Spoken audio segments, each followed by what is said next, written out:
Smacking, cracking, and watching. Follow me on Twitter. Subscribe. Today, you're going to get this hat.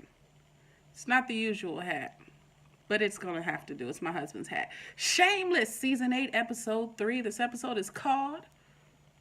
Is that what it was called? 24 hours, 7 pounds of meth, 7 keys. Ooh, 70,000. Come on now. Where's Mickey when you need him? Where is Mickey when you need him? Because who is going to be the person? Can the Gallaghers legit handle Eric? Like, straight up. I feel like someone from the past is going to pop back in their lives. Jimmy? I don't know. I feel like Mickey's going to pop back up. That's just me. But somebody has to handle Eric, and I just don't know who. Where they going to get the money from? Frank's job? Fiona's rent ain't going to cover it. Liam's classmates have a lot of money. Let's talk about the characters. The professor. We thought Lip was bad. This professor is horrible. Benz driving, liquor sipping, car crashing, living room entering, maniac.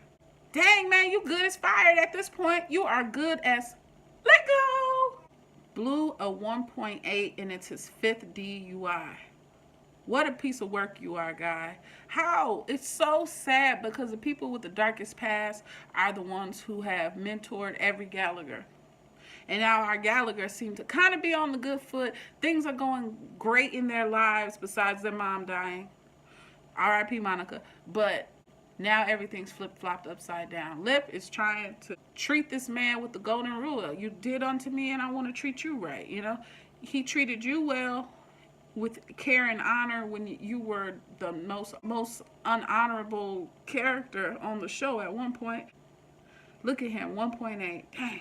He's in a sling, finger cast, bruised face, still sipping vodka in the living room out of the straw. A complete, utter mess. Debbie, Eric after you, girl. You next, he said. But did I not tell you guys last episode? Did I not say that wet nurse, night nurse, Lakeisha was going to mess around and get her some of that Neil love, that Neil action? And that's exactly what happened. Now your boo is gone. She man snatching. She was man snatching. Stole your man. Now you got to get out. Now what's going to happen?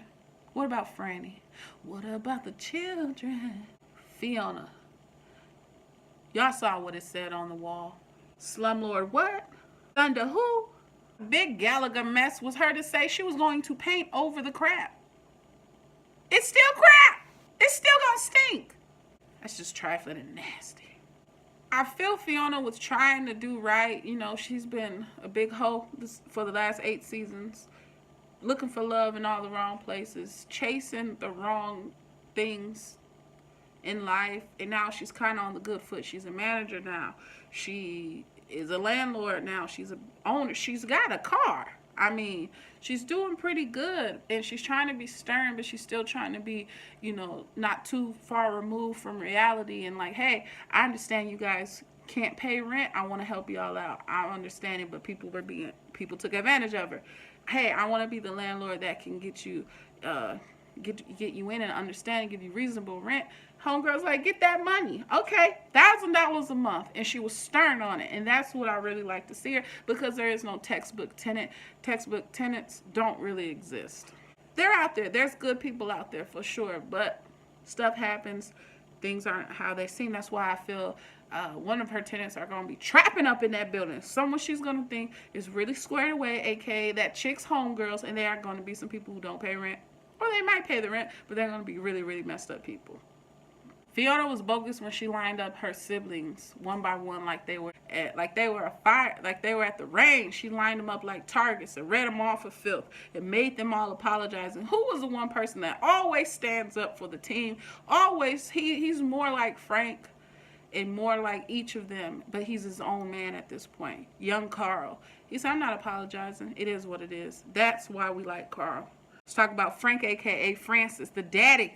Call him Francis now. No hard K. He's different. It's no 5 o'clock shadow. He's not a dirt bag. He's not the dirt bag we've known to love for the last 7-8 seasons. He is clean shaven, mustache, going to Triple L to work every day until further notice when he pulls one, because you know it's coming.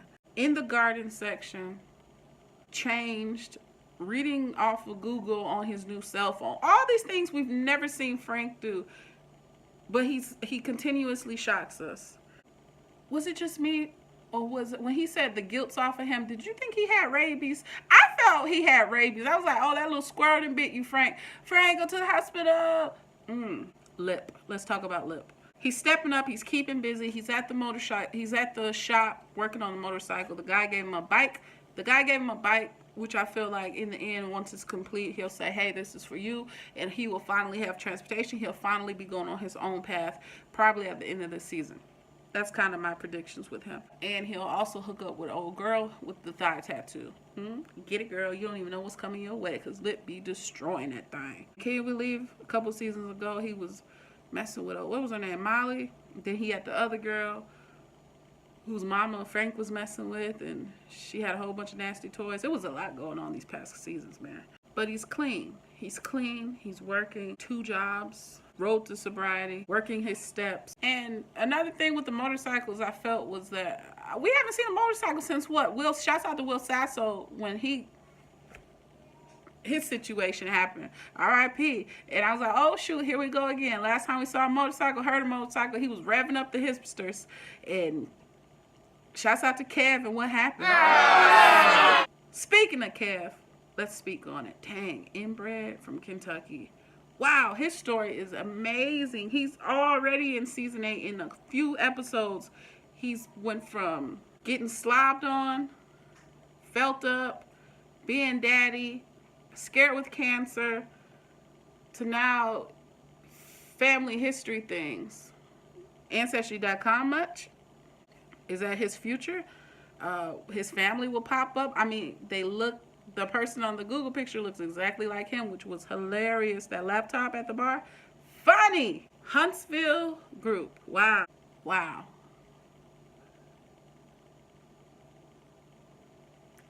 I didn't see that one coming. They must have been high as a kite when they wrote his story this season.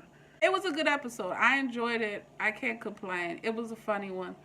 Fiona always wants her family to just acknowledge that she's correct. And when they don't, she just falls flat on her face. Here's the thing. Right now, things are going good for her. Stuff is going to flip-flop on her. And they're going to be there to probably fix it for her. Kevin V, hey, when V went to the jail and she told Sletlanica, here we go again, Slepvania, I can never say her name right. Anyway, when they told old girl what it is and what it ain't, and they came up with that plan, can she be trusted? Drop a comment below. Do you trust her? Drop a comment below. How are they going to get Eric, man? Like I said, a familiar face has to pop up to help them out. Good little episode. Anyway, y'all, I'm done. Until next time, peace.